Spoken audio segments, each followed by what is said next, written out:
পাকিস্তানের একজন ডক্টর সাইদ, তিনি নতুন করে ক্যান্সারের উপরে গবেষণা করেছেন এবং এটা পত্রিকায়ও লেখা হয়েছে। তিনি ক্যান্সারের নতুন একটি বিষয়ের উপরে গবেষণা করেছেন এবং এই গবেষণার জন্য তাকে পুরস্কৃত করা হবে। এই জন্য তিনি নিজের দেশ ছেড়ে আরেকটি দেশে যেতে হবে। তিনি সেই দেশে যাওয়ার জন্য বিমানের টিকিট কাটলেন। তিনি তার জীবনে দোয়ার যে ফল, দোয়ার মাধ্যমে যে কি করে অসম্ভব সম্ভব হয় তার বাস্তবতা তিনি নিজ মুখে বলছেন যে আমি বিমানের টিকিট কাটলাম, বিমানে উঠলাম, মনে বড় আনন্দ। দীর্ঘদিনের গবেষণার পরে আজ আমি পুরস্কার পেতে চলছি। বিমানে উঠার পরে 1 ঘন্টা কোন রকম বিমান চলার পরেই আমাদেরকে পাইলট বলল যে আপনারা বেল শক্ত করে বাঁধেন, কারণ বিমানের যান্ত্রিক ত্রুটির কারণে সামনে আগাতে পারবে না। আশেপাশের যে কোনো একটা এয়ারপোর্টে আমরা সুযোগ পেলেই সেখানে ল্যান্ড করব। তিনি বললেন। কিছুক্ষণ পরেই বিমানটা ল্যান্ড করলো। আমি একেবারেই ভেঙে পড়লাম যে আমার বোধহয় যাওয়া হবে না। বিমান ল্যান্ড করার পর জিজ্ঞেস করলাম এটা কি যাবে? বলছে যে ত্রুটি, এটা আজকে যাবে না। তাড়াতাড়ি বলছেন যে আমি সেই বিমান বন্দরে বিমান থেকে নেমে চলে গেলাম ইমিগ্রেশন কাউন্টারে, গিয়ে বললাম যে আমি তো ওই জায়গায় যেতে চাই, পরবর্তী বিমান কখন? বলছে পরবর্তী বিমান কমপক্ষে 16 ঘন্টা পরে, আর এই বিমান যাওয়া সম্ভব নয়। তাহলে আমি কি করব? বলছে আপনি একটা কাজ করেন, যতদূর এসেছেন 3 থেকে 4 ঘন্টার মধ্যে আপনি পৌঁছাতে পারবেন যদি দ্রুত একটা প্রাইভেট কার নিতে পারেন। বলছে আমি তাড়াতাড়ি সেখান থেকে বের হয়ে ব্যাগটা হাতে নিয়ে দৌড়াতে এয়ারপোর্টের বাহিরে গিয়ে এক প্রাইভেট কার ঠিক করলাম। প্রাইভেট কার ওলাকে বললাম ভাই যত দ্রুত পারেন আগাতে থাকেন, টাকা নিয়ে টেনশন নাই, কারণ পুরস্কার তো বিশাল পুরস্কার, আপনি আগাতে থাকেন। প্রাইভেট কার ড্রাইভার গাড়ি চালাচ্ছে। তিনি বলেন মোটামুটি কিছুক্ষণ যাওয়ার পরে হঠাৎ বিশাল তুফান শুরু হলো। প্রচন্ড তুফান দেখে ড্রাইভার বলছে ভাই সামনে যাওয়া সম্ভব নয়। বলছে চেষ্টা করেন। বলছে দেখছেন কি অবস্থা, রাস্তাঘাট সব গাছপালা ভেঙে রাস্তায় পড়ে আছে। যখন তুফান আরো প্রচন্ড বাড়তে লাগলো আমি অবশেষে নিরাশ হয়ে বললাম যে জীবন বাঁচানো দরকার, পুরস্কার দিয়ে কি হবে, নিজেই যদি মরে যাই থাক, পুরস্কার চিন্তা নাই, সামনে যাওয়ার দরকার নেই। আশেপাশে বাড়ি ঘর দেখলেই কোন একটা বাড়ির সামনে গিয়ে দাঁড়ান, বাড়িতে গিয়ে অন্তত নিজের জীবনটা বাঁচাই। একটা ঘর দেখতে পেলেন, ড্রাইভার সেই ঘরের সামনে গিয়ে দাঁড়ালেন, দরজায় নক করলেন। একজন বুড়ো মহিলা বের হয়ে দরজা খুললেন। বলছে বুড়িমা আমরা মেহমান বিপদে পড়েছি, বাহিরে তুফান চলছে, একটু আশ্রয় চাই, কোনো পুরুষ থাকলে বলেন। বলছে ভিতরে চলে আসেন, কোনো পুরুষ আমার ঘরে নাই, তবে আপনারা বসেন, নিশ্চিন্ত থাকেন, আমি আপনাদের মেহমানদারির ব্যবস্থা করি। বলছে ঘরে পুরুষ নেই তো কোথায় গিয়েছে? বলছে কি বলবো দুঃখের কথা, কিছুদিন আগে আমার ছেলে এবং আমার স্বামী তো আগেই মারা গিয়েছেন, আর কিছুদিন আগে আমার ছেলে এবং ছেলের বৌমা দুইজন একসাথে অ্যাক্সিডেন্ট করে দুনিয়ার থেকে বিদায় হয়েছেন। বাড়িতে শুধু আমি আর আবার নাতিটা আছে। বলছে আপনারা বসেন, একটু মেহমানদারি ব্যবস্থা করি। মেহমানদারি হিসেবে কিছু খাবার দিয়ে ডক্টর সাইদের সামনে দিলেন, আর বুড়িমা তিনি নামাজে দাঁড়ালেন। নামাজ শেষের দিকেই তার নাতি হাউমাউ করে চিৎকার করে কান্না শুরু করলেন। প্রথম থেকে কাঁদছেন অল্প আস্তে আস্তে, পরে প্রচন্ড চিৎকার। ডক্টর সাইদ বলেন বুড়িমা আপনি কি করছেন, একটু নাতিটাকে নিয়ে আসেন, এইভাবে কাঁদছে কেন? পরে নাতিটাকে কোলে করে নিয়ে আসলেন।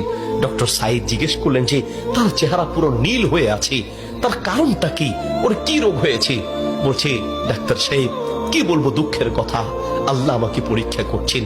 আমার স্বামী তো অনেক আগেই দুনিয়া থেকে বিদায় হয়েছে, আমার সম্বল ছিল আমার ছেলে, সেই ছেলেটাকে আল্লাহ নিলেন, ছেলের বৌমাকেও নিয়ে গেলেন। আমার এই নাতিটা কোন রকমে আমার কাছে ছিল, তাই সে যায় নাই, এই জন্য অ্যাক্সিডেন্ট করে তারা মারা গিয়েছে, কিন্তু ছেলেটা রয়ে গেল। এখন এই ছেলেটার একটা কঠিন মারাত্মক ক্যান্সার হয়েছে, যার চিকিৎসা আমাদের দেশে সম্ভব নয়। ডাক্তার সাইদ বলছে আপনি কি দেখিয়েছেন? বলছে হ্যাঁ, এটা নতুন ধরনের ক্যান্সার, এলাকায় যাকেই দেখাই সবাই একই কথা, আমাদের পক্ষে সম্ভব নয়। তো ডাক্তাররা কি পরামর্শ দিয়েছে? বলছে পাকিস্তানে যেতে। পাকিস্তানে একজন ডাক্তারের নাম বলেছে, তিনি এই নতুন রোগের, এই নতুন ক্যান্সার উপরে তিনি গবেষণা করেছেন, তার কাছে গেলে নাকি ভালো হবে। ডাক্তারের নাম বলেছে? বলছে নাম তো বলেছে, কিন্তু ঠিকানা তো কিচ্ছু জানা নাই। কিন্তু আমার বিশ্বাস, আমি প্রত্যেক নামাজের পরে এবং সেজদায় কি আল্লাহর কাছে দোয়া করি, কারণ আমার বিশ্বাস মানুষের পক্ষে অসম্ভব হতে পারে, আল্লাহর পক্ষে অসম্ভব বলতে কিচ্ছু নাই। আল্লাহু আকবার। আমি প্রতিদিন নিয়মিত আল্লাহর কাছে দোয়া করি, মালিক আমি তো সেই ডাক্তার হসপিটাল কিচ্ছু চিনি না, আমার পক্ষে চেনা সম্ভব নয়, তার কোনো ঠিকানাও কারো জানা নাই। তিনি নাকি পাকিস্তানের ডাক্তার। বুড়িমা বলেন তো সেই ডাক্তারের নাম কি? বলছে সেই ডাক্তারের নাম নাকি ডক্টর সাইদ, নতুন করে তিনি নাকি এই ক্যান্সার উপরে গবেষণা করেছেন।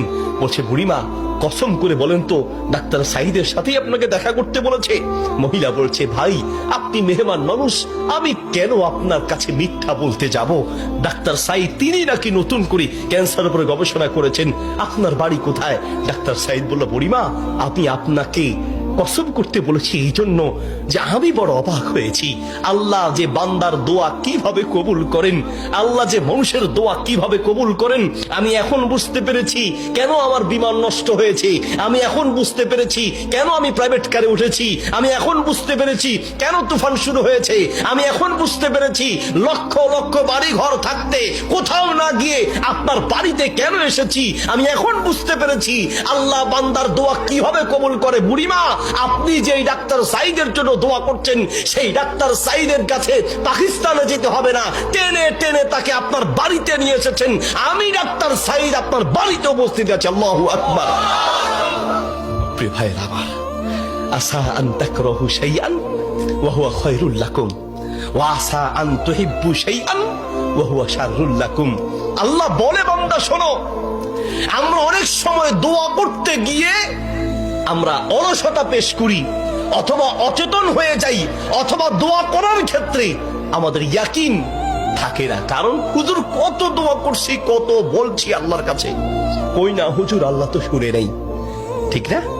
অনেকের কথা অনেক হুজুর দোয়া করার জন্য বলেন, কত দোয়া করছে হুজুর, তাহাজ্জুদের সময় দোয়া করছি, শেষ রাতে দোয়া করছি, চোখের পানিতে মুখ ভাসিয়ে দোয়া করছি, কত চাইছি আল্লাহর কাছে, হুজুর আল্লাহ দেয় নাই। শোনেন আল্লাহ বলেন বান্দা মাঝে মাঝে আমি, তুমি চাও আমি দেই না, এই যে আমি দেই নাই হতে পারে আমি এই না দেওয়ার মাঝেই তোমার কল্যাণ আছে। আল্লাহু আকবার। আমরা জানি না, হতে পারে ওই যে আল্লাহ দেয় নাই সেটার মধ্যেই আপনার জন্য কল্যাণ দিয়েছি। এই জন্য দোয়া করবেন, পান বা না পান দোয়া করে যাবেন।